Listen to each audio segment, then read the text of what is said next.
একই আকাশের নিচে একই সময়ে দুই ঘরে জন্ম নেন দুই শিশু, একজন মায়ের আরেকজন মেয়ের। কিন্তু জীবন নয়, সমাজের নিষ্ঠুরতা হয়ে ওঠে বড় সত্য।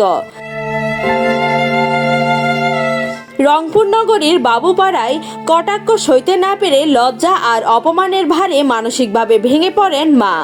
নিজের সন্তানকে শ্বাসরোধে হত্যা করে বেছে নেন আত্মহরণের পথ। রেখে গেলেন শোক, প্রশ্ন আর বিবেকের ভার।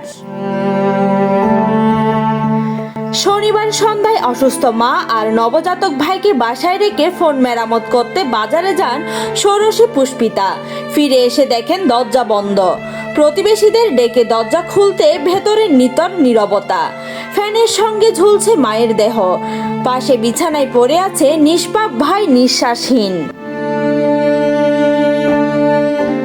পরিবারের সদস্যরা জানান, ৩ বছর আগে সূচনা শঙ্কর দম্পতির বড় মেয়ের বিয়ে হয়। ১.৫ বছরের মাথায় মা হয় মেয়েটি, আর ১৫ দিনের ব্যবধানে সূচনাও। সেখান থেকে শুরু সমাজের তীক্ষ্ণ দৃষ্টি, কুৎসিত মন্তব্য আর অমানবিক ফিসফাস। মানসিক যন্ত্রণায় ভেঙে পড়া সেই নারী শেষ পর্যন্ত নিজের ১৬ মাসের সন্তানকে হত্যা করে নিজেও পাড়ি জমান অনন্ত অন্ধকারে। বাচ্চাটা হওয়ার পর থেকে মানসিকভাবে যেটা ক্রোমাটাইজ ওইটা উনি হয়ে যায়। আমরা দেখতে অবমৃত্যু মামলা করেছি। শিশুর বিষয়টা কীভাবে মারা গেছে সেই বিষয়ে এখন আমরা সুনিশ্চিত নই। আমরা ময়নাতদন্ত রিপোর্ট পাইলেই পাবো। সূচনা এবং দীর্ঘদিন ধরে মানসিক ভারসাম্য ছিল এবং তাকে নিয়মিত চিকিৎসা প্রদান করা হচ্ছিল। এই সংক্রান্ত তারা আমাদের কাগজপত্র দিয়েছে, আমরা কাগজপত্র যাচাই করেছি।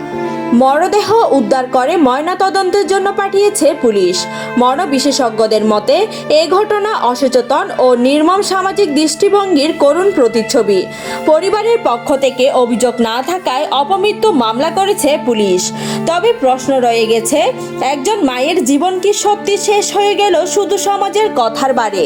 ভাই সারাদিন মাম্মাম মাম্মাম করতো, দিদি বলতে পারে না মাম্মাম বলে ডাকে, কে আমাকে মাম্মাম বলে ডাকবে? আমার স্ত্রী ফুললি সুস্থ ছিল, বাচ্চারা নেওয়ার পর থেকে মানে একদম এই অবস্থা হয়ে গেল। মানে বুঝে রাখি, দিতে পরে বাচ্চাকে দিয়ে দেবো, তুমি কোনো টেনশন করিও না, এভাবে বুঝেছি।